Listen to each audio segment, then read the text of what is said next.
Hey guys, this is Joe. Wanted to show you this, my new old friend from a long time ago. This is one of the first basses I started on.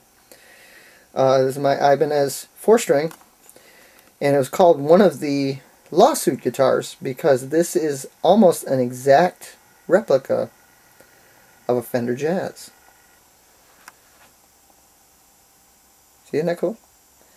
But anyhow, we're going to spend a little time, maybe a couple of videos on how to properly set up your guitar, or your bass guitar, so it'll play just the way you want it. Alright guys, we're going to start over at this end. We're going to start with stringing, taking off the strings and putting them back on.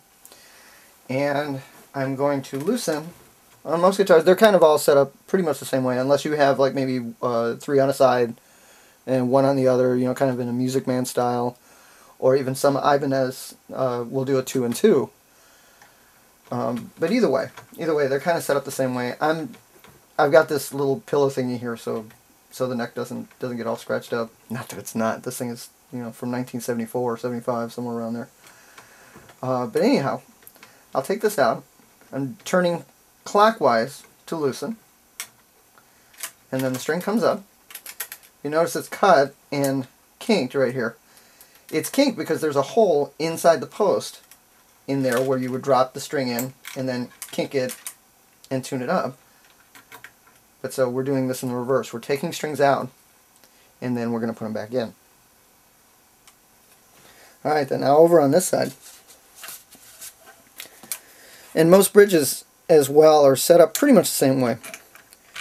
There's a little spot there for the string to come through and right over the saddle. These things right here are your saddle adjustment screws. They're Allen screws. They go in here and you adjust the height of the saddle. And this helps a lot with the action or the strings against the fingerboard, either higher or lower, depends on personal preference. But anyhow, so like I said, most bridges are set up this way. Slight variations in a theme, but very close. So I'll take the string out. Now I'm not going to do these all at one. I'm not going to do these all on video right now. I'm just going to show you this is where we start. I'll end up taking the rest of them out and then putting them back together, and we'll restring and all that stuff. But anyway, alright, so now Swift Edit. Now guys, I just wanted to say that anytime you clean your guitar or do anything with it, whatever you do, don't do anything that would harm the finish or put scratches and stuff. You never really want to use anything metal to clean, like your fingerboard and things like that. Most of the time, just a little bit of spit and elbow grease, a little rag. We'll bring it all together. Don't have to work too hard. In with the new strings. I usually start with the low string to high string. That's how I like to go about doing it. The other thing too is I normally don't do all 4 strings at once because it does all kinds of weird stuff with the truss rod in the neck, and there's it gets kind of funky. So I'm trying to do this as quickly as possible. But I did this for example's sake. So in a Swift Edit, we'll have all the strings on.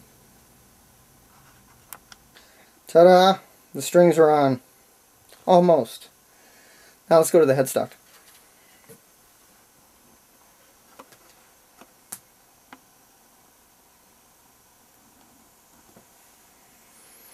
Now see, here at the headstock, I got all my strings ready to go. Try to get them untangled here. Now when clipping strings to get ready to, to get them on the post to tune, always have your tools. Dun-dun-dun-dun.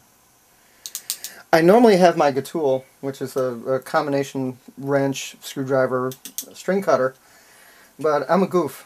I misplaced it. I know where it is, I just haven't gotten to it.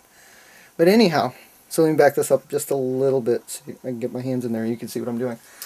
Now take the string and get it as taut as possible. Bring it all the way.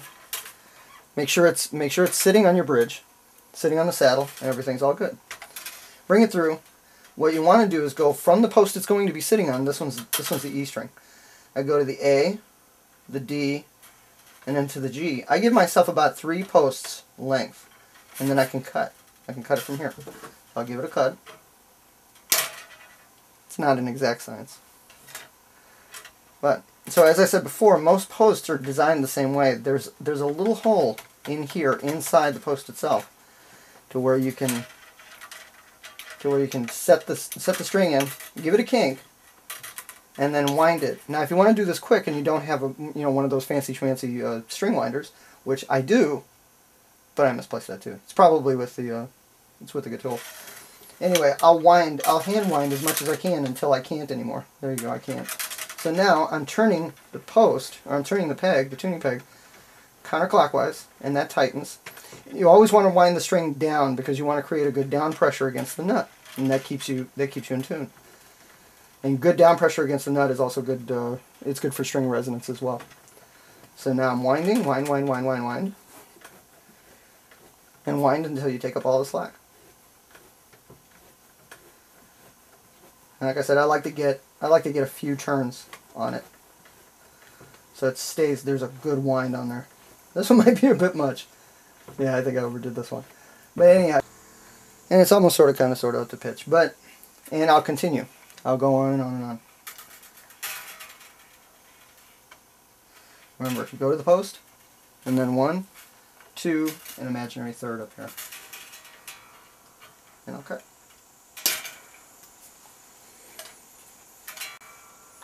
Into the post, into the little hole in there, kink, and wind as far as you can until you can't, and then you can hand wind. Now make sure, as I said, the winding's going down the post, and I try to keep some slack on it so it doesn't fly off the tuner. I'll just keep winding until it seats itself. I try to get about 3, I don't know if you can see it, I try to get about 3, maybe sometimes 4 on the thinner strings. I get 4 windings around the post. And make sure, always check back at the saddle, make sure that they're sitting correctly.